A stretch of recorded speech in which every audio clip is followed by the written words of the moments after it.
Hey, what's up guys, Will here for GSM Arena. Realme is getting well known for its mid-range phones, and one of the latest to come our way is the Realme X3 SuperZoom. It's being marketed as a camera phone. Its name comes from its 5x zoom lens. So are its cameras all they're cracked up to be, and how about the rest of the package? Let's find out in our Realme X3 SuperZoom review.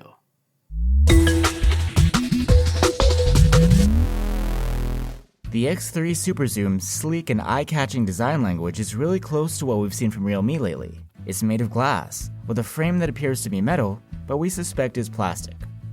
Ours is the Arctic white color.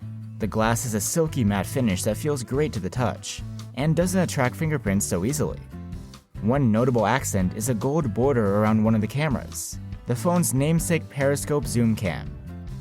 It's not just the telephoto cam which makes the X3 SuperZoom stand out, it also has a 120Hz high refresh rate LCD screen with a 1080p resolution. Some people would have preferred an OLED, but there's nothing inherently wrong with an LCD. This one though isn't the best we've seen. We appreciate the high refresh rate, which makes moving objects on the screen look much smoother.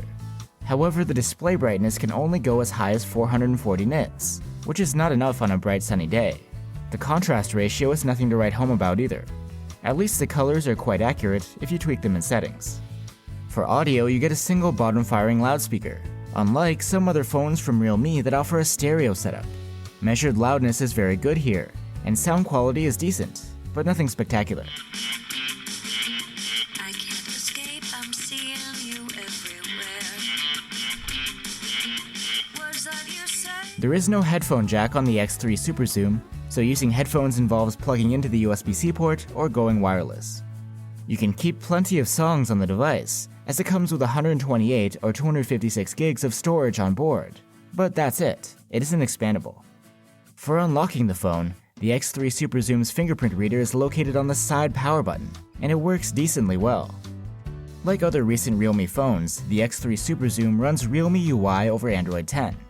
It shares a lot of traits with the sister company Oppo's Color OS, but with a shift toward a more stock Android look. There is a lot provided through Google services, but the multimedia apps such as Gallery, Music, and Videos come from Realme. There's an app drawer to store your apps in, and the overall interface feels straightforward and clutter-free. And there's a smart sidebar that can hold custom actions and app shortcuts. At the heart of the phone is a Snapdragon 855 Plus chipset, which delivers performance in line with the top flagships of last year. GPU-wise, it's more powerful than this year's mid-range Snapdragon 765, and yet less expensive than the flagship 865. You do miss out on 5G network speeds here, but performance is great, about the best you can get outside of a true flagship. We did notice the phone heating and throttling a bit under heavy use though. The Realme X3 SuperZoom is powered by a 4200 mAh battery, and it does a great job. With its screen set to the high refresh rate, the phone scored an endurance rating of 103 hours in our battery life tests. As far as charging speed goes, it's pretty great, though not as fast as some other Realmes we've tested. With the bundled 30-watt Dart adapter, it's able to charge from 0 to 62% in half an hour. With a name like SuperZoom, Realme is putting the focus on the phone's cameras, so let's check them out and see how it does as a camera phone. The quad camera setup on the back includes a 64-megapixel quad Bayer main cam, an 8-megapixel ultra-wide cam, the namesake 5x periscope zoom lens, and a 2-megapixel macro camera. In daylight, 16-megapixel photos from the SuperZoom's main camera are very good. There's plenty of fine detail, natural processing, likable colors, and wide dynamic range. However, there is some visible noise. You can shoot in the full 64 megapixels as well, and you get a little bit of extra detail. However, these are noisy and dynamic range is more narrow. Portraits are captured with the main cam, and you have the choice of a regular shot or a cropped 2x zoomed one. Subject separation is competent in either mode, and the defocus background quality is nice. On to the super zoom part, and the telephoto camera of the Realme doesn't disappoint. It captures sharp and detailed images with high contrast. Its shots are also somehow less noisy and cleaner than the ones coming out of the other two cams. Colors and dynamic range are praiseworthy as well. If you want to zoom less than 5x, there is a 2x toggle in the viewfinder, but this will be a crop from the main camera with similar yet slightly lower quality. The 8-megapixel ultra-wide-angle cam has solid performance, with good detail, lively colors, and wide dynamic range.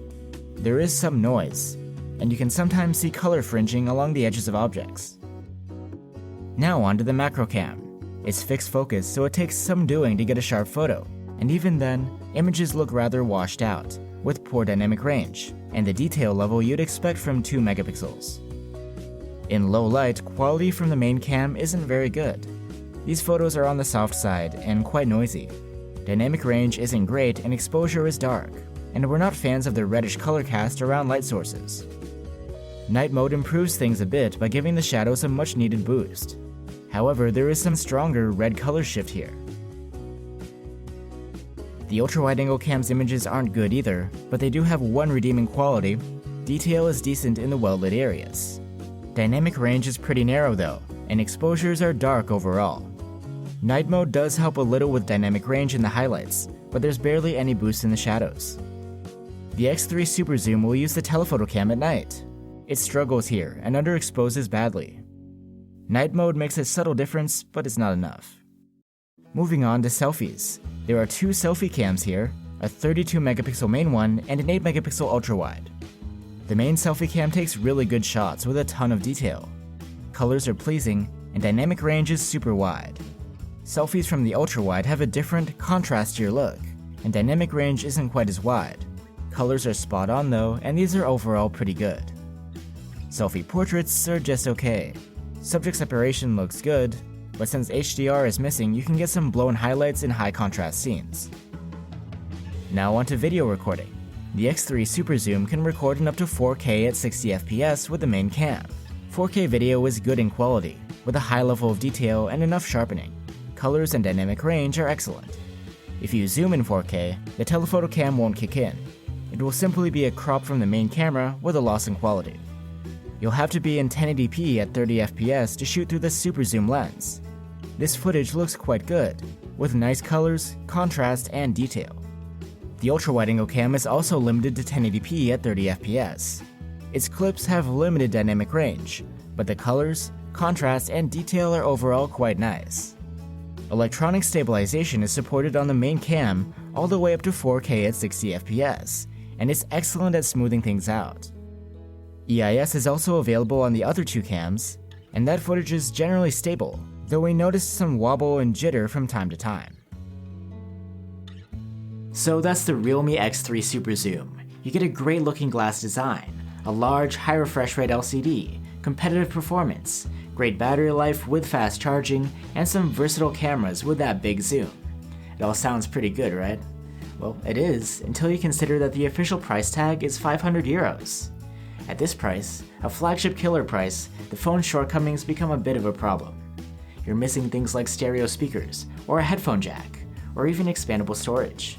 The screen doesn't get bright enough, and camera quality in low light is disappointing. And these are all features that a lot of people are paying attention to. So overall, the SuperZoom is a decent mid-range phone, but it's pretty hard to recommend at this price. The competition, and even devices from Realme itself, can offer a lot more bang for your buck. Thanks for watching, guys. Stay safe, and see you on the next one.